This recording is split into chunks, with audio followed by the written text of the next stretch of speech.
আসসালামু আলাইকুম। আমি তৈরি করব গোলগোল্লা। এটা অবশ্য সবাই চেনেন।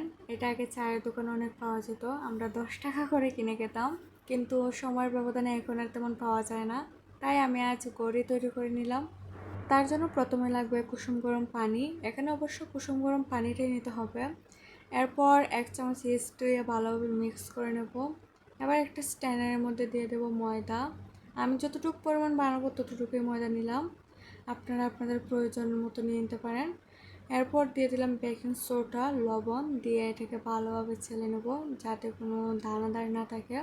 এবার এটাকে আমি ভালোভাবে মিক্স করে নেব। এটাকে অবশ্যই হাত দিয়েই ভালোভাবে মিক্স করে নিতে হবে। এবার এটা মিক্স হয়ে গেলে আমি এর মধ্যে দিয়ে দেবো গোমরি বা মিষ্টি জিরা, যে নামে চিনেন। এরপর আবার আমি এটাকে মিক্স করে নেব। আপনারা দেখেই বুঝতে পারছেন এটাকে আমি কিভাবে মিক্স করছি আর এটা ঠিক কেমন হবে। এরপর এটাকে আমি 1 ঘন্টার জন্য রেস্টে রেখে দেবো। যদি আপনাদের কাছে সময় কম থাকে তাহলে 20 থেকে 25 মিনিটের জন্য রেখে দিতে পারেন, কিন্তু এর কম রাখলে গুলগুলাটা ভালো আসবে না। চেষ্টা করবেন 1 ঘন্টার মতো রেস্টে রাখার।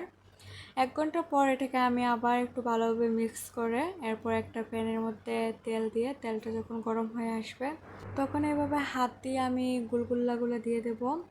গুলগুল্লাগুলো আমি লো হিটে এপিট ওপিট ভেজে নেব। ভাজতে ভাজতে যখন লালচে কালার হয়ে আসবে তখন গুলগুল্লাগুলো হয়ে যাবে।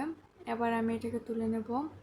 এটাকে লো হিটে ভাজলে হবে কি, এটা ভিতর থেকে ভালোভাবে হয়ে আসবে। সেম প্রসেসে আমি বাকিগুলোও তৈরি করে নেব। এবার দেখতেই পারছেন গুলগুল্লাগুলা ঠিক কেমন হবে। একটা আমি ভেঙে দেখাচ্ছি। এটা উপর থেকে ক্রিপসি অ্যান্ড ভেতরে সফট হবে।